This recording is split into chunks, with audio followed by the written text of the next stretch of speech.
فأشهد أنه ربي فيعلم كل خافية ويسمع نبضة اللب أدقق في خلائقه فأشهد أنه ربي فيعلم كل خافية ويسمع نبضة اللب. الحمد لله رب العالمين والصلاة والسلام على رسول الكريم وعلى آله وأصحابه ومن استنى بسنة يوم الدين.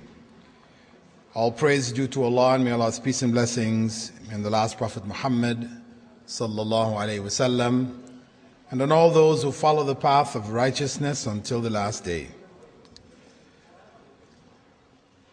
This topic, the rights of the children, actually I have entitled it 7 Habits for Successfully Raising Muslim Children. And the material which I will present to you actually is a product of some research done by one of my wives who was about to raise a Muslim child, and she wanted to do some research. She went and met parents whom she knew had raised righteous children.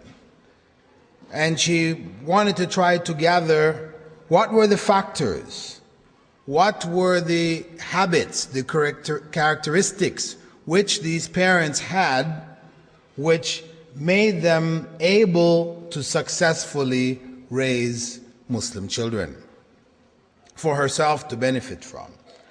And that research material she put together and made a presentation amongst the sisters. This is in Qatar. I have taken that same material and I will be presenting it to you in this particular context, in the context of the 7 habits for successfully raising Muslim children. The first thing that we must address is the fundamental goal of raising Muslim children. That this goal should be distinct and different from the goals of raising children in general. The society teaches that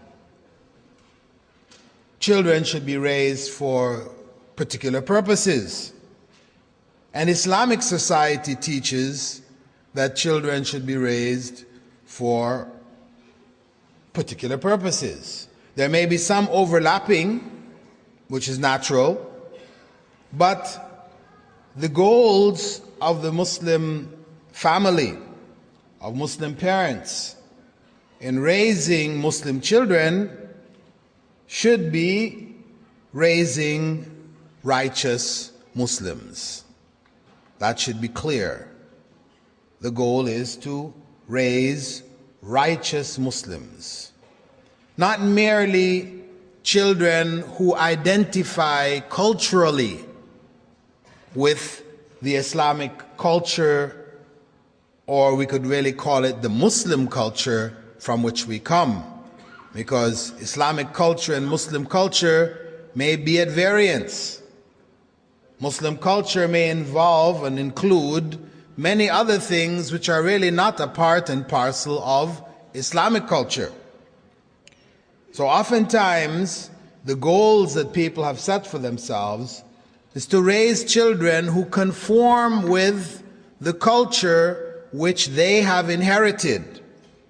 But what we're talking about is really raising them in accordance with Islamic culture, truly Islamic culture. And as such, they should be raised righteous Muslims. So parents should have high goals and expectations for their children. For true Muslims, the highest possible goal and expectation is none other than paradise. The Prophet ﷺ was reported by Abu Huraira to have promised paradise for the child raised a righteous Muslim. He said, سبعة يظلهم الله تعالى في ظله يوم لا ظل إلا ظله إمام عادل وشاب نشأ في عبادة الله. 7 will be shaded by Allah in His shade on a day when there will be no shade besides His shade. A just ruler and a youth who grows up worshiping Allah. That should be our goal as parents, to raise children who will grow up worshiping Allah. Most people's high expectations of their children, this is the reality in which we're living, is focused on the dunya. So what a parent tends to think is, I want my child to have a medical degree, an engineering degree, or a law degree. I want them to have these wonderful professions which earn a lot of money and have with them a lot of prestige, etc., etc. Now, these goals are fine from an academic and vocational perspective, and they're needed by the Muslim community for its healthy survival, especially in this world, in this time. However, they should not take precedence over the primary goal in the life of the Muslim: paradise in the life to come. Thus, parents should desire for themselves and their children paradise, as Allah subhanahu wa ta'ala said in Surah At-Tur, verse 21, وَالَّذِينَ آمَنُوا وَاتَّبَعَتْهُمْ ذُرِّيَّتُهُمْ بِإِيمَانٍ أَلْحَقْنَا بِهِمْ ذُرِّيَّتَهُمْ وَمَا أَلَتْنَاهُمْ مِنْ عَمَلِهِمْ مِنْ شَيْءٍ. And for those who believe and whose offspring follow them in faith, I will join their offspring with them, and I will not decrease their rewards in any way. Now, the first habit for those who want to successfully raise Muslim children is taqwa, piety. From the perspective of the children, it is the right of children that their parents be righteous. Righteous. It is the right of children that their parents be righteous. The question arises, when should Islamic upbringing begin? The reality is that tarbiyah, Islamic upbringing, starts before the child is born and continues from the time of its birth. A student once asked his teacher about raising his child who was at that time 1 year old. And the teacher replied, "You have already missed the boat." If you're asking when the child is already 1, you have already missed the boat.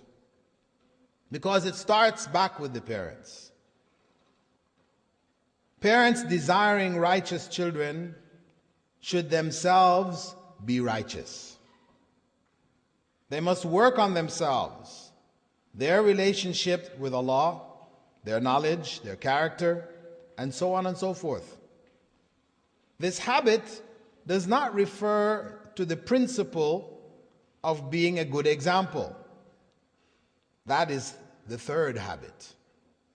This habit refers to the principle that if people are themselves righteous, Allah will make their children righteous as one of the fruits of taqwa. Taqwa, piety, fear of Allah, has fruits. Among those fruits is righteous children. For example, in the Quranic story of Moses and Khidr, when Khidr explained that he rebuilt the wall because Allah wanted him to protect a treasure left for two orphans that was beneath the wall, he added at the end of his statement, وَكَانَ أَبُوهُمَا صَالِحًا, and their father was a righteous man. Some of the early scholars used to tell their children, indeed, I make extra formal prayers, nawafil, for your sake.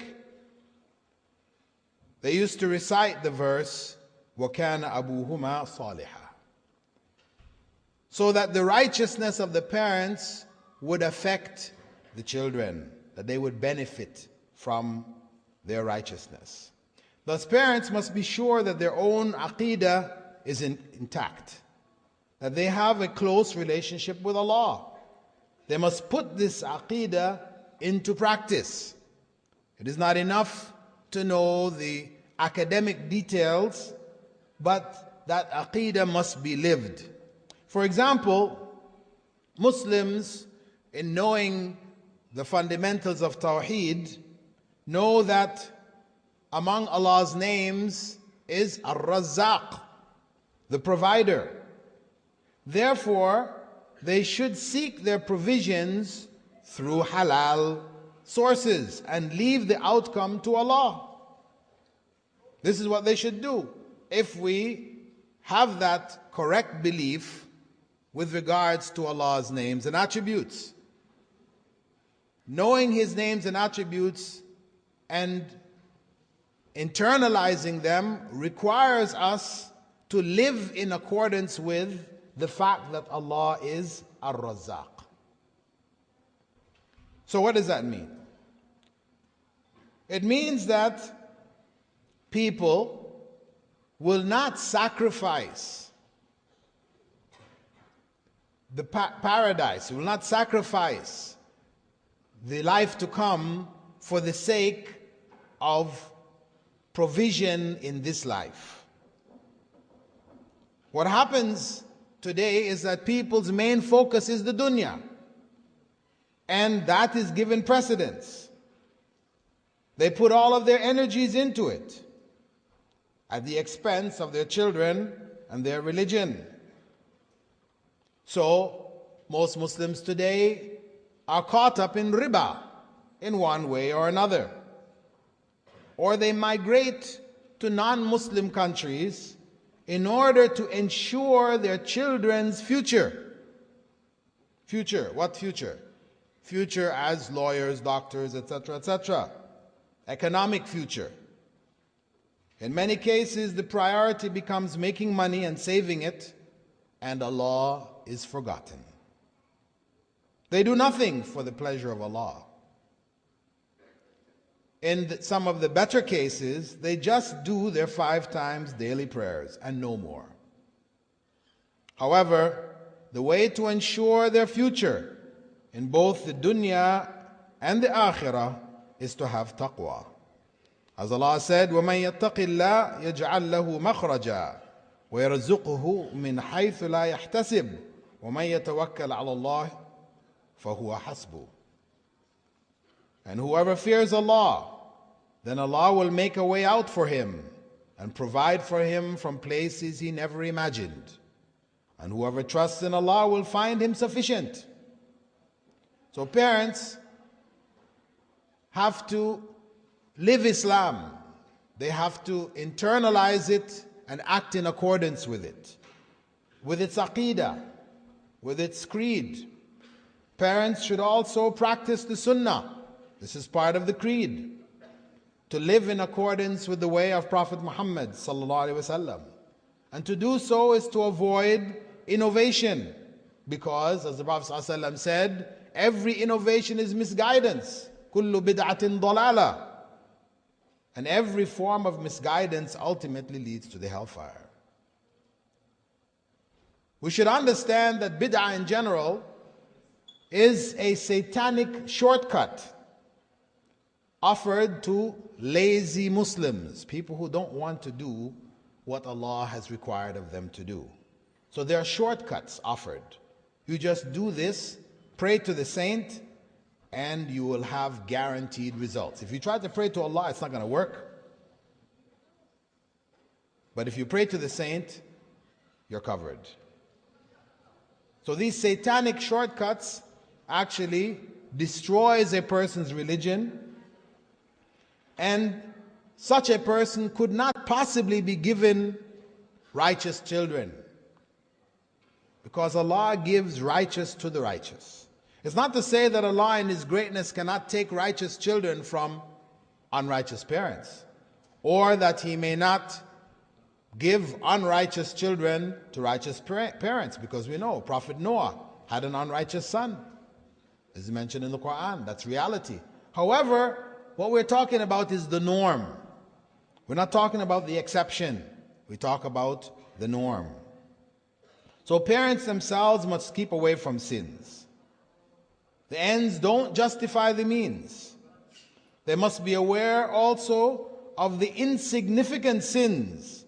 As the Prophet ﷺ was reported by Sahal ibn Sa'ad to have said, beware of the scorned sins. They are like people who camp in the bottom of a valley. And one comes with a twig, and another comes with a twig, until they make a bonfire and bake their bread.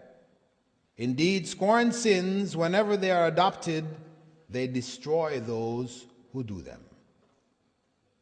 So the parents themselves, in order to ensure their chances for getting righteous children, they must themselves be righteous.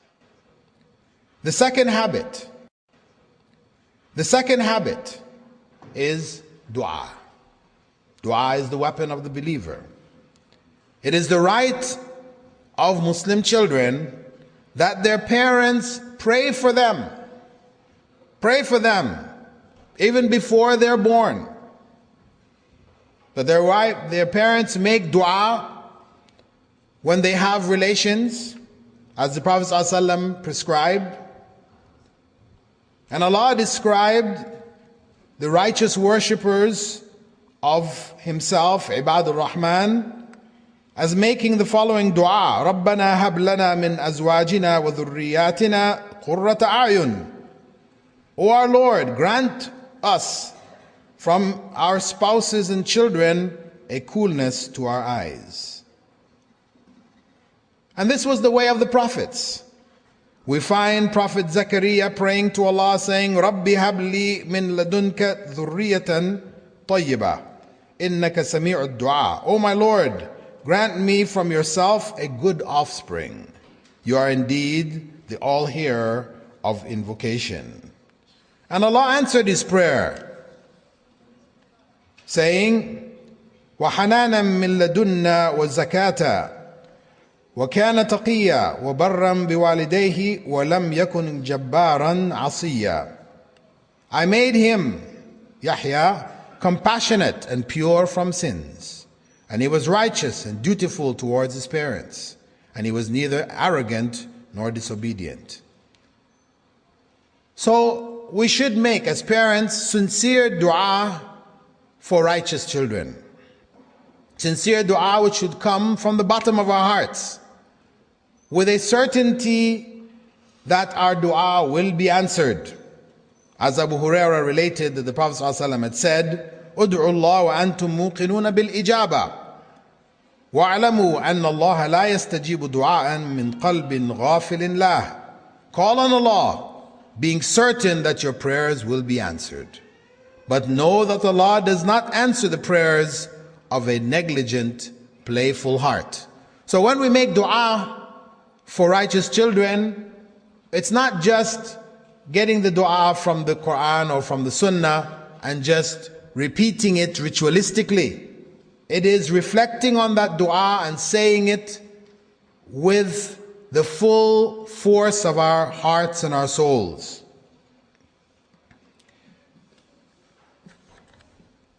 Furthermore, sincere dua will only be accepted from the righteous.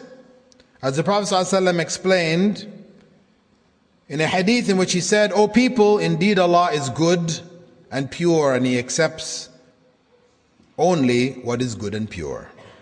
Indeed, Allah has commanded the believers to do what He commanded the messengers. Then He recited the verse, O messengers, eat from the good things and do righteous deeds. Indeed, I am well acquainted with whatever you do. And He also recited the verse, O you who believe, eat from the good things that I have provided for you. Then He mentioned, like a man on a long journey whose hair was disheveled and dusty, raising his hands up to the sky, saying, O my Lord, O my Lord.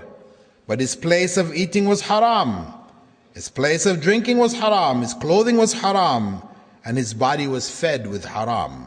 How could his prayers be answered as a result of that? So, when we talk about making sincere dua, we must have also the necessary conditions for that sincere dua to be accepted. So we try to fulfill them as much as we can. We try to choose the optimum times for dua, and we try to make sure that the other conditions are fulfilled. Also, one aspect of dua for our children is choosing a good name for our children. By choosing the names of the righteous of the generation before us, this becomes a kind of dua for our child. Also, if we choose the names which have good meanings, this is also a form of taking a good omen out of that name, which is permitted. The Prophet ﷺ permitted this element of omen taking when he forbade all others. So choosing good names for our children, not traditional, tribal, national names, but good names, names of good meaning, either those which the Prophet ﷺ recommended, Abdullah and Abdurrahman, or those of people among the Sahaba. So when your child asks you, well, what does this name mean? You're able to tell them something good, either in its meaning or who had that name, as an example to them. The third habit is, as I said earlier, the example. And this is perhaps the hardest habit to develop. It is the right of Muslim children that their parents be good examples to them. Religiosity and character play a major role in the rearing of righteous children. One cannot get away with telling children to do things which they don't do. Allah curses it in the Quran. أَتَأْمُرُونَ النَّاسَ بِالْبِرِّ وَتَنْسَوْنَ أَنفُسَكُمْ. Do you command people to righteousness and forget yourselves? The saying, do as I say, not as I do, this doesn't work. Yes, we may be able to force them on that basis, but the children will not learn righteousness that way. They will not be raised truly righteous. They will be hypocrites. They will do it because you said, do as I say. It doesn't matter what I do, you do as I say, so therefore you do it. If the mother is modest and shy, she wears hijab, then the daughters will be that way. If the mother is gentle, the children will be gentle. If the children see the mother exert herself to worship Allah, then they will want to copy her. If she yells and screams and hits, then they will do the same. If she controls her anger, so will the children. If parents, especially the mother, are not affectionate and kind, compassionate and merciful, the children will not be. If the mother backbites, so will the children. If the mother lies, so will the child. Often parents teach their children how to lie. For example, if someone calls the house and the parents don't want to speak to that person, they tell the child, tell them I'm not here. They've just taught them how to lie. Or the mother may tell the girl or the son to hide certain things from the father. She does things that the father's told her not to do. So she'll tell the kids, don't tell your father. Well, she's teaching them how to lie. Parents should try to make themselves the best possible example of good character, because character is something which can mostly be learned by example. Character. The Prophet ﷺ summed up Islam as being a religion of good character. He said, إِنَّمَا بُعِثْتُ لِأُتَمِّمَ مَكَارِمَ الْأَخْلَاقِ. I was only sent to perfect for you the highest of moral character traits. So he stressed the importance of character. And we have to be, as parents, that example. And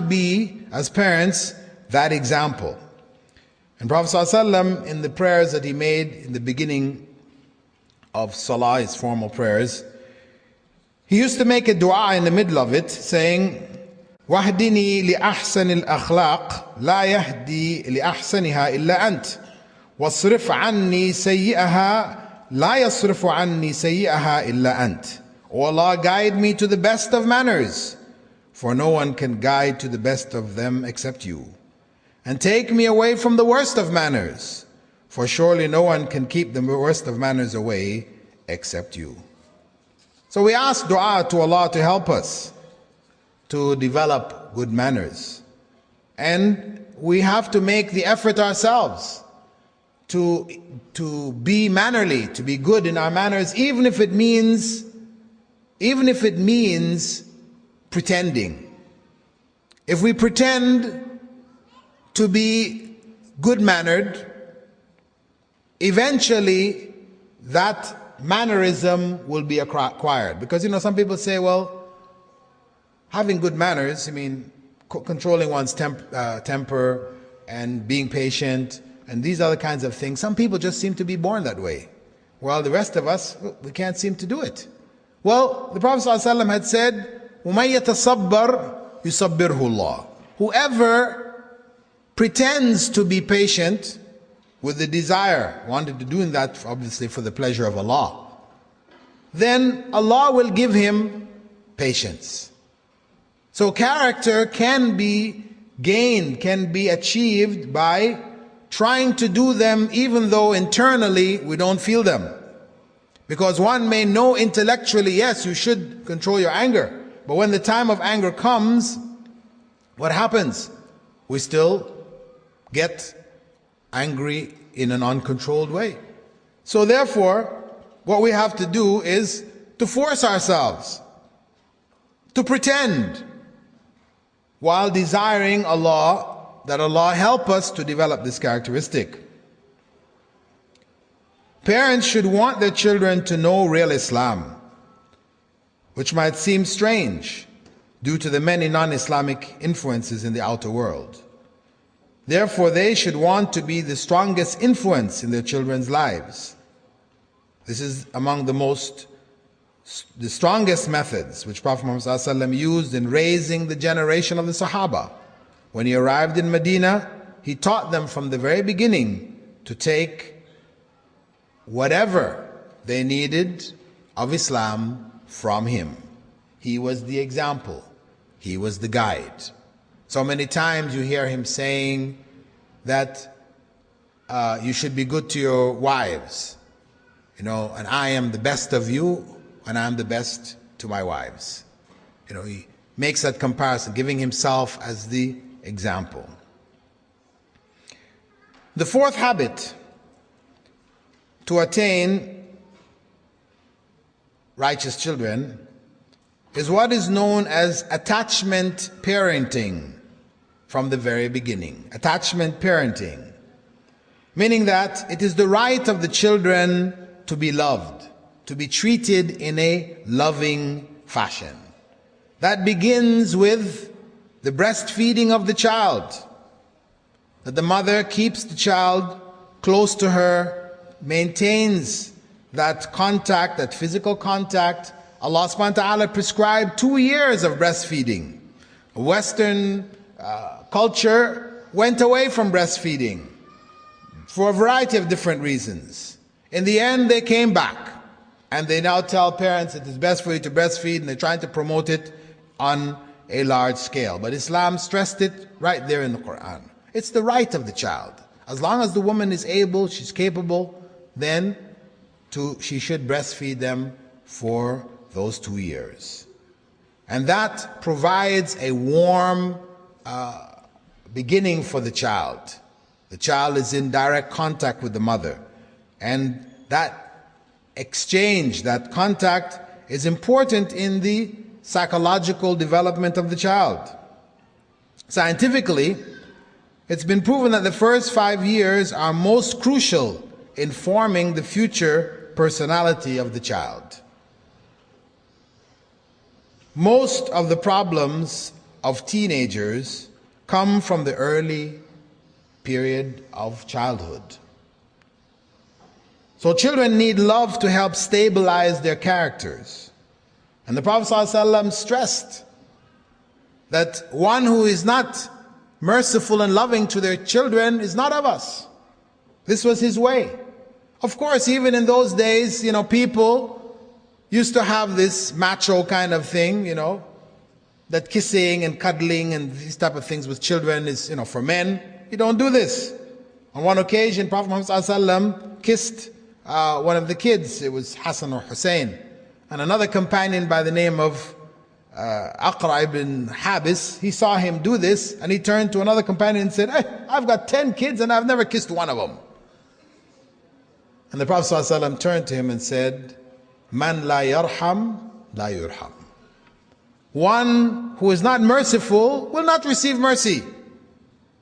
Islam, the way, is a merciful, loving, and kind way.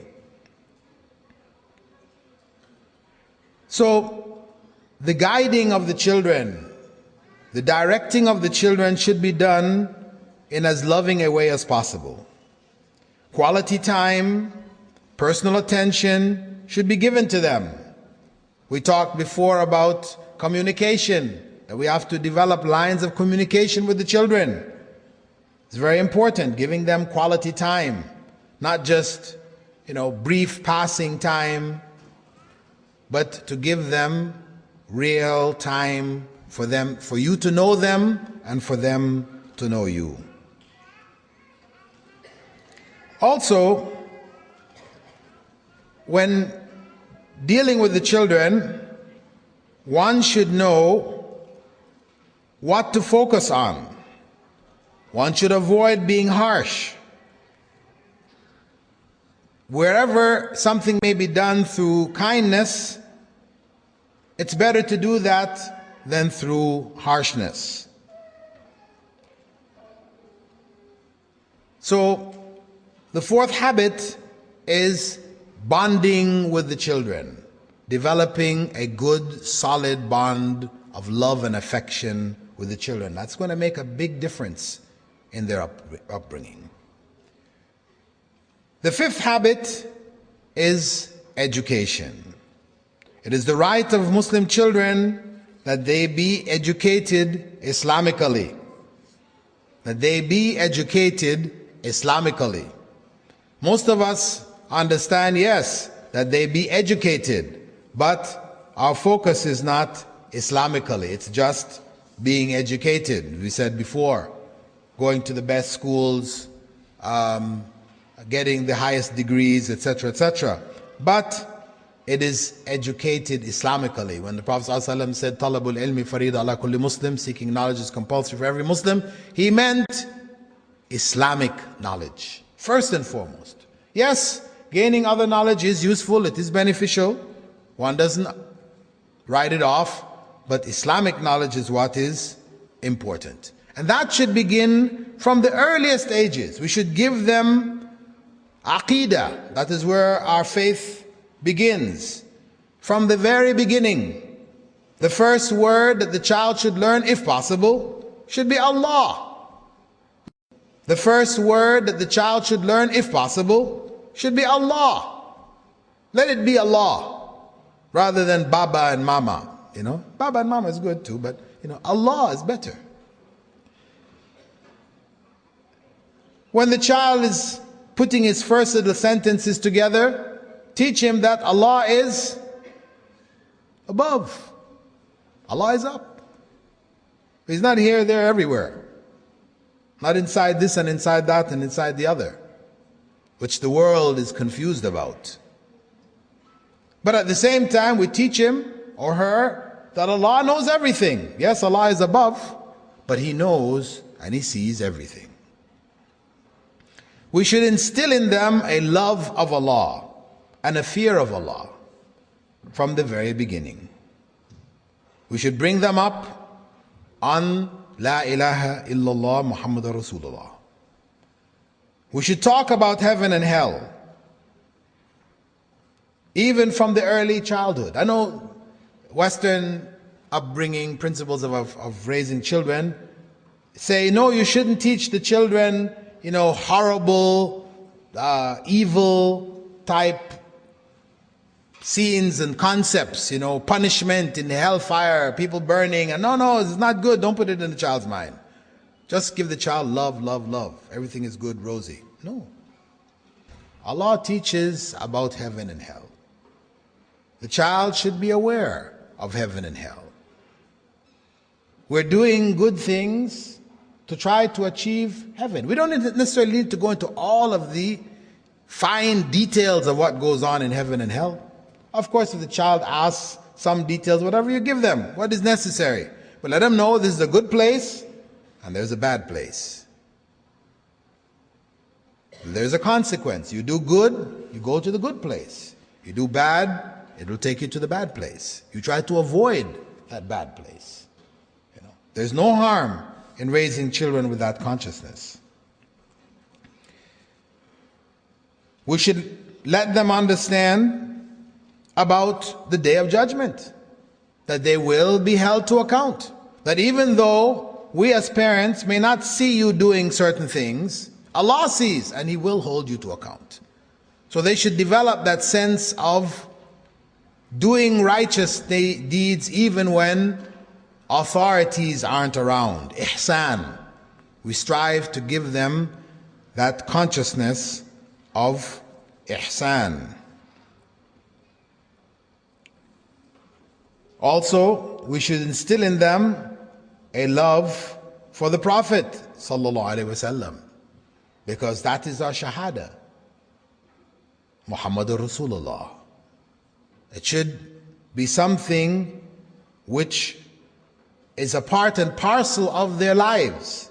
He should be the greatest symbol, not Superman, not the X-Men, no, people with all these powers that people tend to become attracted to and attached to, superheroes.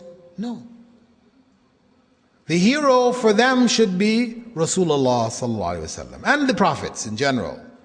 But the Prophet Muhammad sallallahu alaihi wasallam in particular, we should help them to develop a love for. And they can only love him if they know him. Know him in the sense that they know about him. So in our raising them, they should be raised on stories about Prophet Muhammad sallallahu alaihi wasallam. His role, what he did for us, how he guided us. Our Islam came from him. He's the one who showed us the way, showing us the way to paradise, etc., etc. And as part and parcel of the education, we should develop formal lessons for our children in aqidah and akhlaq from the earliest ages. We should start the children with prayer when they're young, just as Prophet ﷺ had said, teach your children salah when they're 7. By the time they're 7, they should know salah. Knowing salah doesn't mean merely that they stand up when you stand up, they raise their hands, they bow, but if you step away, they're lost. No, they haven't learned salah. They're only doing while you're doing. Or even if they learn and they can do it on their own, they don't really know what they're saying, what they're doing. They don't make wudu. No. Learning salah means learning salah. Salah is not accepted without wudu. Yes, they're children, so issues of salah is not really there, meaning reward and punishment. You get the reward and punishment. You get the reward when they pray. Just as you get the reward when they make hajj. You get the reward when they fast. You get the reward. But at the same time, you're training them. So you train them properly. You train them to do as best as they can. So you teach them wudu. They should learn wudu. When they make salah, they should cover themselves. You know, the little girls should wear hijab. Also, in general, you know, children love stories. We said that before. We should tell them stories of the Prophet ﷺ. You know, there are also stories about the Sahaba and these kinds of things. You know, many books now have been produced, you know, about the lives of the Sahaba and the righteous of the past. We should read these things to them, you know, as bedtime stories, etc. Try to read as much of that to them as possible. We should take advantage of their strong memories. In those early years, their memories are extremely sharp. It is in those early years that the earlier generation used to memorize the Quran. By the time they were 7, or at least by the time they were 10, they memorized the whole of the Quran. If that is possible, we should give that to our children. I mean, what greater blessing can we do but to give them the Quran? Of course, it has to be done in a proper way so that the children are not learning the Quran with a stick over their head. You know, because sometimes this doesn't work. We teach children the Quran, but unfortunately, people in many of the Quran schools around the Muslim world today, the methods which they employ actually destroy the love of the Quran in the hearts of many of the children. Because they brutalize them. Yes, they say you can't learn without the stick. We have to have a stick. Yes, the children do need a little bit of pressure. You know, there are times when they do need some pressure, but not to the extent that I've seen in many schools around the Muslim world.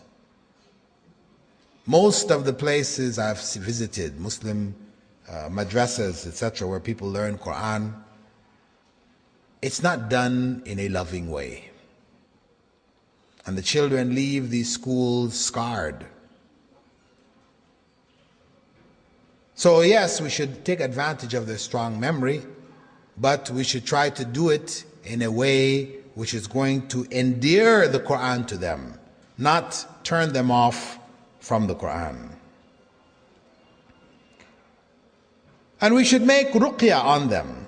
A part of the knowledge that we should impart is the making of ruqya. Before they go to bed at night, they should learn. Once they learn to make they can recite some Quran, they know to make the 3 quls, wiping it over themselves. It's a form of ruqya. They should do it for themselves. We should do it for them.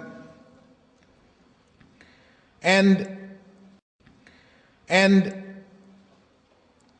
we should use whatever day-to-day experiences that the children have, that we find them in, use them as lessons to teach them.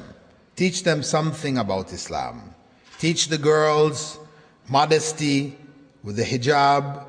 Teach the boys some senses of responsibility. And we should have in our homes an Islamic library. We should gather books, tapes, videos, CDs, whatever. We should have a sufficient range of media, information and material that the children, who oftentimes are attracted to visual things, we have enough for them there that they don't feel a need to run out and watch other materials which are destructive. The sixth habit is to provide a positive environment. That is, it is the right of children that they have a good environment, meaning the home, the household should be an Islamic household. It's not an Islamic household simply because we have on the wall Ayatul Kursi. You know, people have, you can buy Ayatul Kursi in Habib's bookstore or whatever, and nicely framed, written in gold letters. We put it on the wall, so now we have an Islamic household. No. This is not what makes an Islamic household. What goes on inside of that household is what determines whether it's Islamic or not. So we should have all of the necessary things in the home which show the child in the home environment an Islamic example. This is going back also to the example in the parents, example in the environment in which they live. So parents should maintain a peaceful environment in the home. The home should be peaceful. It should be free of conflict. I mean, of course, between husband and wife, there's going to be some conflict, but it should be done behind closed doors. Quietly. Of course, it could be behind closed doors and there's banging and smashing. No. But quietly. The children don't know what's going on. Okay, you can say this is kind of hypocrisy. Better than them to see how you really are. No, it's not better. You know, sometimes it's not better. Sometimes, yes, it is better to know the reality of things, and sometimes it's not. Because they will not understand, they will not be able to interpret that. So we try to keep those conflicts, etc., behind closed doors. The children shouldn't see their mother, acting in a disobedient fashion to their father. Similarly, they shouldn't see the father insulting the mother. This is a negative environment, home environment for the children. And also, parents should be consistent in dealing with the children. It shouldn't be that mother says this, and then you can run to dad, and dad will say that. So whenever mother is too harsh, you go to dad. Or whenever dad's too harsh, you go to mom. Because the kids, they quickly learn this and they'll play off one against the other. They become experts at it. So it is important that there is consistency. And the child asks you something, you don't know what your wife has said on it. You ask them, what did your mom say? Oh, she said, well, let me check with your mom first. Go back and check with mom. Same thing with mom checking with father. What did father actually say? Or what does father think on this matter? So you come up to a unified position on particular issues. The home, as I said, as an environment, we should hear Quran reading in the home. The media, the various issues of media in the home, it should be Islamic. We should also invite to the home religious people. So we create a religious environment in our home. Prophet ﷺ had said that only the righteous should eat your food. Meaning that those people who you invite into your home to eat along with you and your family, etc., they should be righteous people. So they are part of the environment of the home. They are part of what makes a home Islamic. Also, the home should be free of un-Islamic magazine, books, etc. And we should also teach the children, and this is a part of our environment, how to deal with people who do what we told them not to do. We ourselves, we try to avoid these things, so we tell them don't do it, so we don't do it and they don't do it, but they're going to see people who do it. So what do we do? Of course, we have to let them know it's wrong. We can't tell them it's okay for them, but it's not okay for us. No, it's wrong. But of course, the children, they have to be taught a certain amount of diplomacy, because children, once you tell them this is wrong, they're quick to run up to that person and say, hey, why are you doing this? You shouldn't be doing this. And it can get embarrassing sometimes. But the bottom line is that they need to know it's wrong. And even if they embarrass you sometimes, it's better that than you creating this kind of vague understanding about right and wrong in these matters. As I said, we should create a good environment for the children. This is the positive environment, the method or the habit number 6. That involves the home, as we spoke about, as well as what is outside the home. So when we're choosing schools, we should try to put our children in Islamic schools. Even if the Islamic school may be of a lower academic standard than the regular school, the government school, or another private school. It may be a higher standard, producing, specialists on another level. And we would like our children to have these specializations. But what is more important is their Islamic upbringing.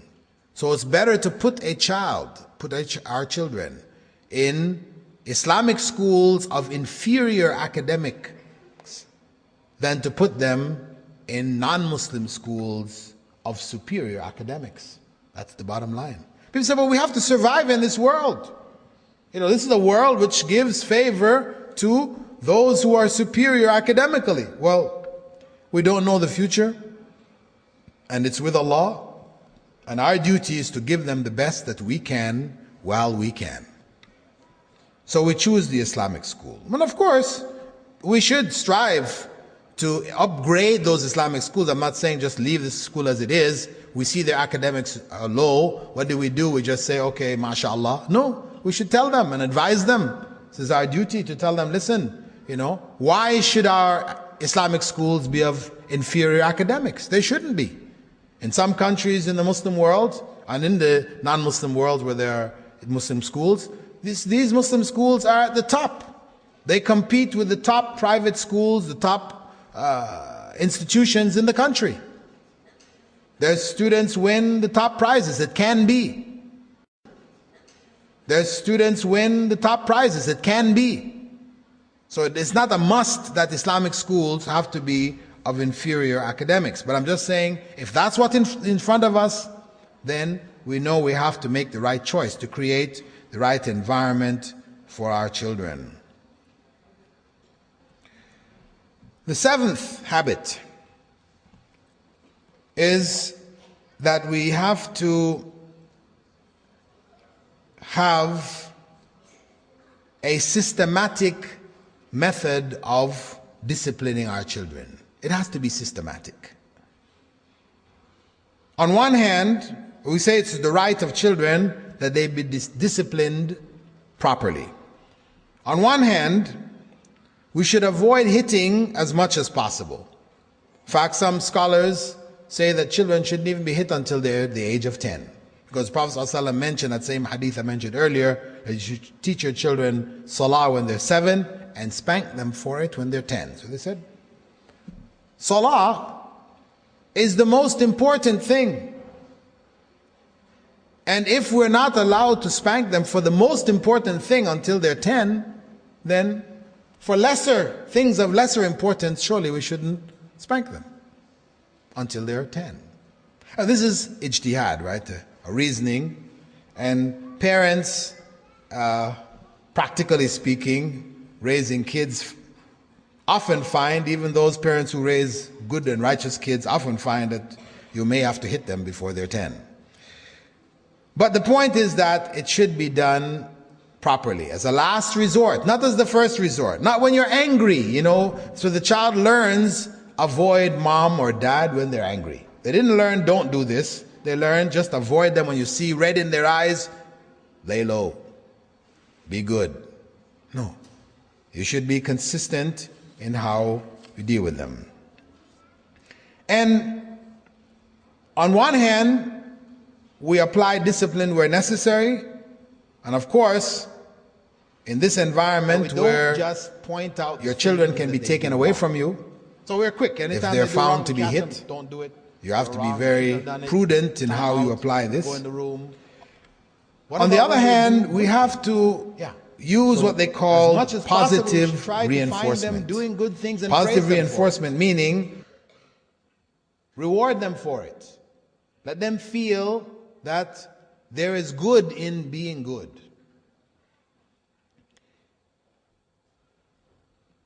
And part of being able to discipline them systematically is knowing the characteristics of children in the early years.